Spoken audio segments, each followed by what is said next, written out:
passion for the same bloodline of horses, and that's what really brought us together. There's a photograph that haunts American military history. It shows a baby-faced soldier with bright blue eyes and golden hair standing among the ruins of a French village in 1944. His name was Audie Murphy, and he would become the most decorated combat soldier of World War II.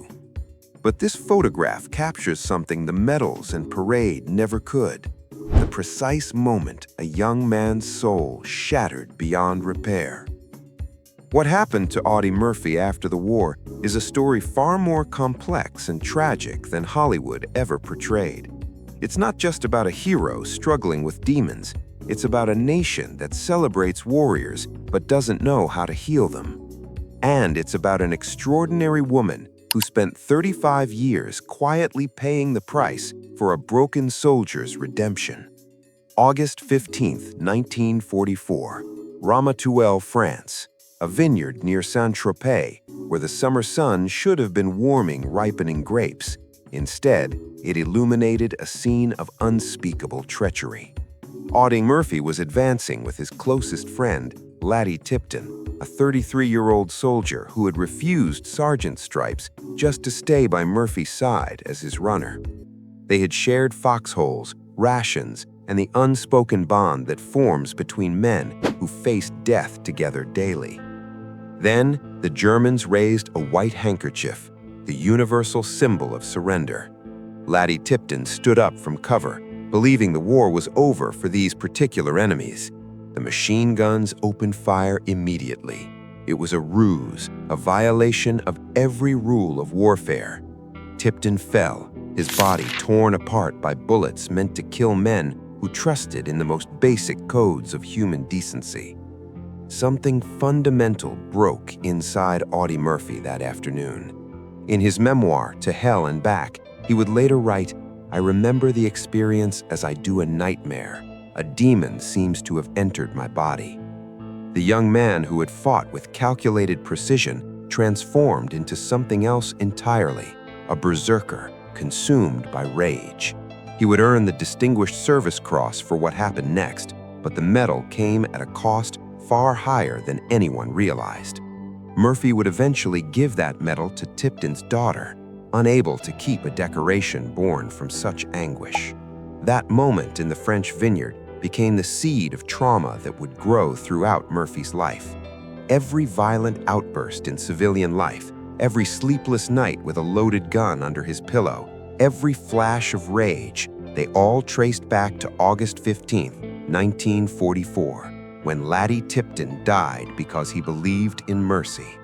Murphy had learned that trust could kill you, that the world respected only violence, that survival meant staying perpetually alert to betrayal.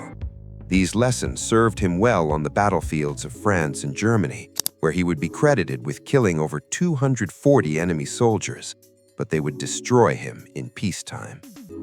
When James Cagney saw Murphy's photograph on the cover of Life on July 16, 1945, the famous actor saw an opportunity to help a hero. Cagney invited Murphy to Hollywood, took him into his Beverly Hills home, and began teaching him to act. It was a generous gesture, rooted in genuine compassion, but sometimes the greatest harm comes wrapped in the best intentions. Cagney brought Murphy to Hollywood thinking he could save him from war. Instead, he helped build a career that forced him to reenact his trauma repeatedly.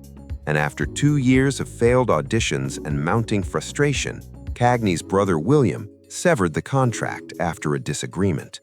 The most decorated soldier of World War II found himself broke, sleeping above Terry Hunt's athletic club, surviving on his Army pension of $113 per month. Hollywood had rejected him. The real breakthrough came from an unexpected source, a writer named David "Spec" McClure. McClure befriended Murphy, helped him write his autobiography, To Hell and Back, and used industry connections to secure Murphy's first paid role, $500 for Texas, Brooklyn, and Heaven in 1948. Murphy himself admitted, "I'm working under a great handicap, no talent."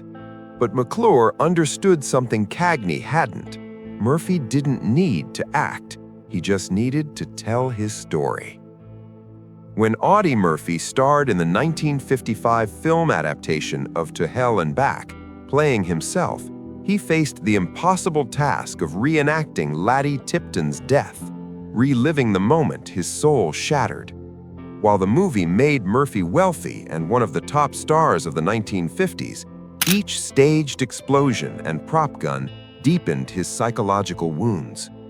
Beyond Hollywood, Murphy bravely spoke about battle fatigue, now recognized as PTSD, advocating for mental health care for veterans. He even endured a week-long self-imposed detox from Placidil sleeping pills, proving recovery was possible without public help. His efforts changed American history. 5 months after his death, Congressman Olin Teague introduced legislation that led to the creation of the Audie L. Murphy Memorial VA Hospital in San Antonio, Texas in 1973. Today, veterans receiving PTSD treatment owe a debt to Murphy's courage in breaking the silence. But advocacy couldn't save Murphy from his own demons. By the late 1960s, his career had faded as America grew weary of war films during the Vietnam era. The fortune from his blockbuster movies had evaporated through gambling, failed investments, and spectacular financial mismanagement. He lost $260,000 in an Algerian oil deal in 1968. He declared bankruptcy that same year, owing massive debts to the IRS and various creditors. On the morning of May 28, 1971, Audie Murphy boarded a small Aero Commander 680E aircraft near Atlanta, Georgia. The weather was terrible, rain, fog, and poor visibility blanketing the Blue Ridge Mountains of Virginia. The pilot, Herman Lavelle Butler, had over 8,000 flight hours of experience, but only 6 hours flying this specific aircraft model. More critically, Butler held no instrument rating, meaning he was not legally qualified to fly in clouds or fog. Witnesses in Galax, Virginia, saw the plane flying in desperate circles at approximately 150 feet above ground level, weaving in and out of clouds, clearly in distress. Butler attempted an emergency landing on a highway. He failed. The Aero Commander slammed into Brush Mountain, 400 feet below the summit, at devastating speed. All 6 people aboard died instantly. Some have wondered whether darker forces were involved in Murphy's death, whether gambling debts or underworld connections played a role. But the evidence tells a different, equally tragic story. The National Transportation Safety Board investigation, completed on June 15, 1972, found no evidence of pre-impact malfunction or sabotage.